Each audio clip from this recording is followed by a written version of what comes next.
Hey everyone, welcome back. Here's how to add money to your bunq account easily. First, open the bunq app and go to your main account dashboard.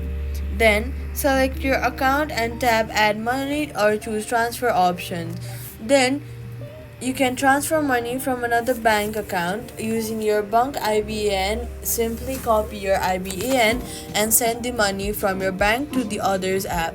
If available in your region, you may also be able to add money using a linked card. Enter your card details and confirm the payment. Make sure the name on your external bank account matches your bunq account to avoid delays. Once the transfer is completed, the funds will appear in your bunq balance. Bank's transfer may take a few minutes before to one business day depending on the bank. That's how to add money to your bunq account safely. Subscribe for more bank videos.